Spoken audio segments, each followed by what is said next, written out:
안녕하세요. 결혼한 지 3년 된 30대 여성입니다. 이렇게 사연을 쓰게 된 건 어머님으로부터 들었던 마지막 막말이 잊혀지지가 않아서예요. 여기다 털어놓기라도 하면 시끄러운 제 속이 좀 나아질까요? 남편과는 직장 선배의 소개로 만났습니다. 직장 선배와 남편은 같은 대학을 나온 동기라고 들었고요. 제가 워낙 믿고 따르던 직장 선배였기에 이것저것 묻지도 따지지도 않고 나간 자리였지요. 남편에 대해서 이야기해보자면 남편은 서울에서 2시간 거리에 있는 지역에서 나고 자란 사람이에요. 어머님 아버님은 그 지역에서 치킨집을 하시고요. 남편은 어머님 아버님과 같이 살다가 20살이 되던 해 서울에 있는 대학에 합격을 하면서 서울에 올라와 자취를 시작했다고 하대요. 남편에게는 아래로 3살 어린 신우도 있는데 신우랑 제 이야기는 제가 계속하겠지만 처음부터 안 좋은 건 아니었어요. 처음에 신우를 만난 건 남편과 사귄 지 1년쯤 되던 해였습니다. 신우는 원래 고향에서 대학을 나와서 그 지역에 있는 회사를 다녔어요. 그러다 서울에 있는 직장으로 이직을 하면서 서울로 올라온 거지요. 신우가 올라오니까 자연스레 남편이 살던 집에서 나와 투룸빌라로 이사를 갔고 그렇게 신우랑 같이 살기 시작하더군요. 이거야 뭐 서울 물가가 워낙 비싸기도 하고 이해 못할 일은 아니잖아요. 무엇보다 제가 왈가왈부할 문제도 못 되었고요. 그래서 그냥 그러려니 했지요. 이후로 처음엔 신우랑 친하게는 아니어도 잘 지내보려고 했어요. 남편하고 결혼 이야기도 조금씩 오가고 있었으니 굳이 불편하게 지낼 필요는 없었으니까요. 게다가 신우랑 저랑 나이도 동갑이었거든요. 그래서 서로 선만 잘 지키면 아무런 문제도 없을 줄 알았네요. 그런데 조금씩 성가시다고 느끼게 된 건 언젠가부터 남편과 제가 데이트를 할 때마다 신우가 따라 나오면서예요. 처음엔 서울에 친구도 없고 어쩌고 그래서 그래 뭐 그럴 수도 있지 하고는 같이 다녔지요. 그런데 그 빈도수가 점점 잦아지더니 급기야 한 번은 그날은 남편과 제가 한 번 가려면 1달 전부터 예약을 해야 한다는 일식집에 가던 날이었어요.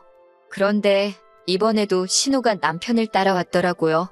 그리고는 남편이 변명하듯 신우도 그 맛집에 꼭 가보고 싶다고 해서 어쩔 수가 없었다는 겁니다.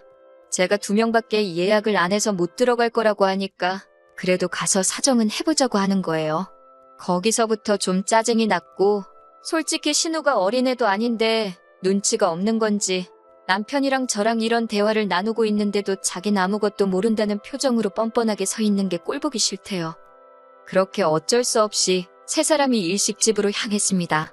참고로 그 일식집은 시간당 딱 12명만 받는 곳이에요. 종업원이 저희를 보더니 재료도 딱 인원수대로 준비되어 있기 때문에 안 된다고 그러더라고요. 어쩔 수 없어서 제가 그럼 혹시 환불은 되냐니까 그것도 당연히 안 된다 했지요. 그러자 남편이 신우더러 이것 봐라 안 되지 않냐면서 차에서 기다리던지 알아서 하라대요. 그러니까 신우가 갑자기 그 사람들 있는 곳에서 흐느끼며 우는 겁니다. 자기는 서울에 의지할 곳이라곤 오빠랑 저밖에 없는데 저희가 이렇게 나오니까 너무 서운하다나요. 그 황당함은 당해보지 않은 사람이라면 말로 표현이 안 될 거예요.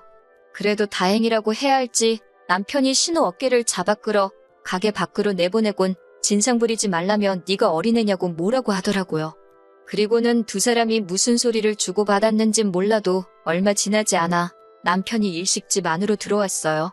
그리고 아무 일도 없었다는 듯 저와 함께 식사를 했지요. 얼마 후 식사를 마치고 식당에서 나왔습니다.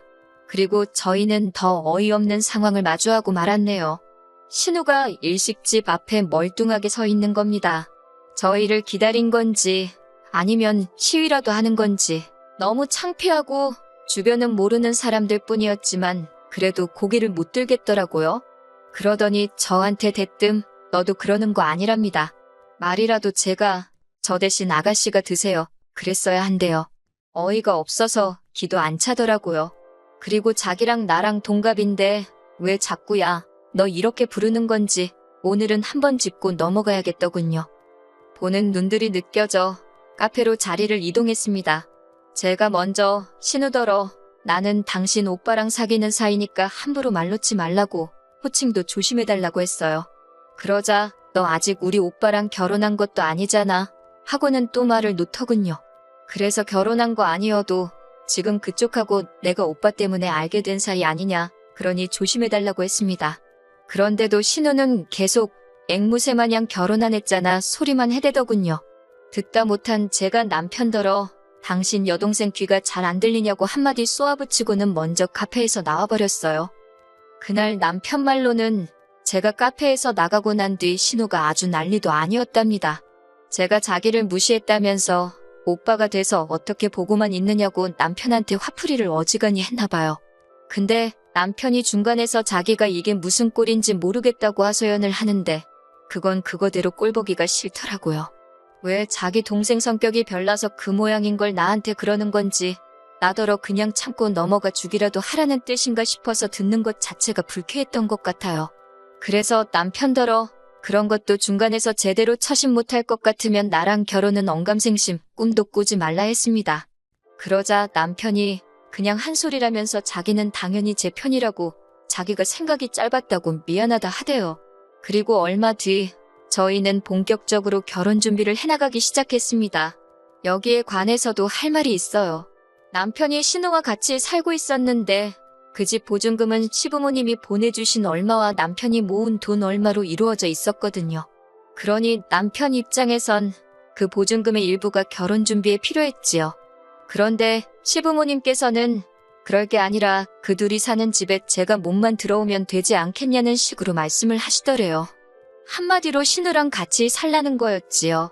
성격이 잘 맞는 것도 아니고 서로 사이가 좋은 것도 아닌데 그렇게는 못한다 했습니다. 그러자 어머님 아버님이 그 서울에서 어떻게 여자애 혼자 살라고 하냐고 저더러 괘씸하다 못됐다 말을 막 하시더군요. 참고로 당시 저하고 신우 나이 31, 여자의 소리 들을 나이는 지나도 한참 지났을 때였어요. 그리고 솔직히 전 결혼 엎으려고 했어요.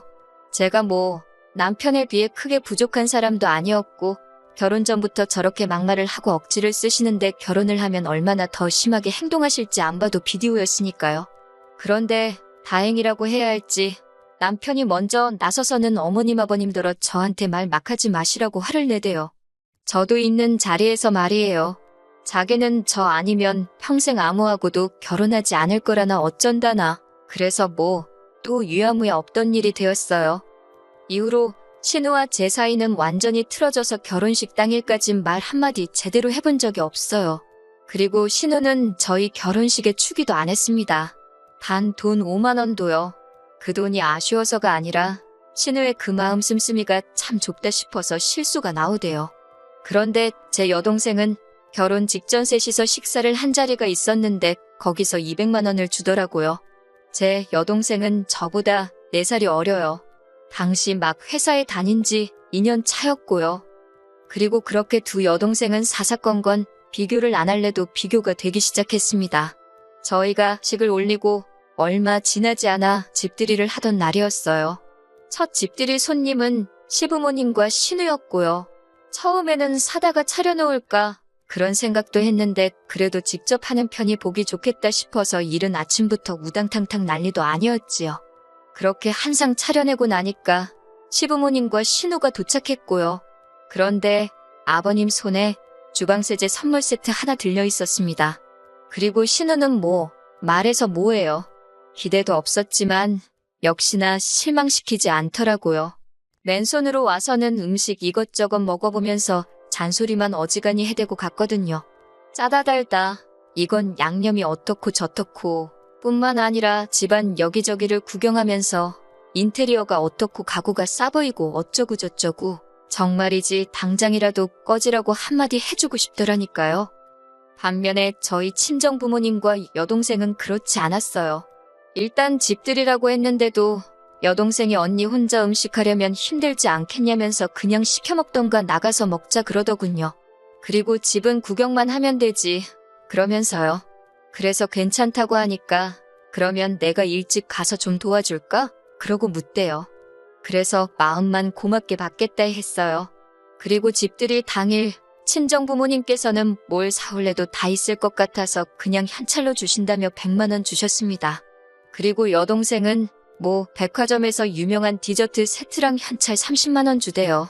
제가 결혼식 때도 축의금 많이 하지 않았냐. 이 돈은 받은 걸로 하겠다. 그냥 가져가라 했어요. 그런데 괜찮다면서 하나뿐인 언니인데 이 정도 못 해주겠냐며 기분 좋게 받아달라대요. 이후로도 이런 비슷한 일들은 번번이 있었어요. 명절이라던가 가족 모임이라던가 저나 남편의 생일 같은 날들마다 반복되었지요. 그리고 돈 들어가는 일은 언젠가부터 응당 저희 부부가 담당이었고요. 명절만 하더라도 장보는 비용 그리고 어머님 고생하신다고 해서 드리는 돈이 거의 100만 원 가까이 되었습니다. 물론 저도 내려가서 일을 하는 건 당연했고요. 신우는요, 데이트한다고 명절 연휴 내내 코빼기도 안 비추던걸요. 가족 모임도 저희가 하자는 것도 아니고 갑자기 어머님이나 아버님이 모이자 하셔놓고 외식을 하면 계산서는 슬며시 저희한테 밀어주시기 일쑤였습니다. 그럼 솔직히 2차로 카페를 가게 되면 그 정도는 어머님 아버님이나 하다못해 신우가 사야 하지 않나요? 그런데 그마저도 저희 담당이었으니 5 식구가 식사에 디저트까지 적게는 30만 원에서 많게는 50만 원까지 저희가 돈을 쌓아놓고 사는 사람들도 아니고 부담스러웠어요. 그리고 생일도 어머님 아버님 생신 때는 외식의 용돈이 기본이었지만 저희 같은 경우 제 생일이야 말할 것도 없고 남편 생일에도 축하한다 말뿐이시대요. 반면에 저희는 명절이면 친정 부모님은 여행을 가시거나 아니면 저희 오라고 해서 한상 차려주기 바쁘셨고요. 가족 모임도 저희가 돈 낼까봐 어느샌가 친정아버지가 먼저 계산하시기 일쑤셨어요. 제가 낸다고 하면 네 아버지 아직 팔팔하다며 괜찮다 하시는 분이셨거든요. 그리고 제 생일이고 남편 생일이고 집에 오라고 해서 한상 차려주셨고 또 둘이서 분위기 좋은데 가라고 따로 돈 챙겨주시고 그리고 제 여동생도요. 제 생일 선물뿐만 아니라 하나밖에 없는 형부라면 남편 생일도 잊지 않더라고요. 그러다 지난해 여름이었어요. 제 여동생이 좋은 사람을 만나 결혼을 했지요. 그동안 여동생의 마음 씀씀이에 번번이 감동했던지라 언니로서 그 이상 해주고 싶더라고요. 그래서 제가 1,000만 원 해줬어요. 마침 작년 연초에 저희 회사에서 성과급으로 꽤 많은 돈이 나오기도 했고 남편이 선뜻 그러라 해주라고 했거든요. 그리고 얼마 지나지 않아 신우도 시집을 가대요. 집신도 짝이 있다더니 가긴 가는구나 싶어서 제가 다 감개가 무량하더라니까요. 남편이 해줄 필요 없다는 걸 제가 그래도 그건 아니라고 해서 축의금으로는 200만 원을 해줬네요. 그런데 지난 1월 신우가 어디서 뭘 어떻게 듣고 알았는지 저한테 전화를 해왔더라고요. 제가 전화를 받으니 야, 너 소리를 지르며 그렇게 살지 말랍니다. 어이가 없어서 지금 무슨 소리 하는 거냐니까 네 동생 시집갈 때는 1,000만 원 주고 나는 200만 원 주냐면서 이거나 먹고 떨어지라는 거냐고 악을 쓰는데 황당하더라고요. 저도 당하고만 있을 순 없으니 똑같이 신우더런 네가 나한테 돈 맡겨놨냐고 소리를 질렀어요. 염치가 없어도 유분수지. 너는 뭘 얼마나 우리한테 해줬다고 그 돈이 적다고 난리냐고요. 그러면서 치사하고 더러우면 그 200도 도로 가져오라고 했습니다. 그러니까 신우가 말은 못하고 씩씩거리더니 전화를 딱 끊어버리는 거예요. 솔직히 신우랑 싸운 거야. 신경도 안 썼어요. 그 성격이 어디 가냐. 진짜 여전하네 그러고 말았지요. 그런데 그 전화를 끊고 몇 시간도 안 지나서 어머님한테 전화가 왔습니다. 설마 싶어서 받으니 어머님이 대번에 저한테 하시는 말씀이 신우 말이 사실이냐고 네 동생한텐 1,000만 원 해주고 신우한테는 200만 원 먹고 떨어지라 그랬냐는 거예요. 어이가 없어서 제가 그런 말을 했겠냐고 그랬어요. 다만 친정 여동생에게는 결혼 때부터 받는 게 많아서 언니로서 좀 더 넉넉히 돌려줬고 신우에게는 받은 게 없어서 친정 여동생만큼은 못해줬다 했지요. 그러자 어머님께서 아무리 그래도 그렇지 사람이 기분이라는 게 있는데 그러면 어쩌냐입니다.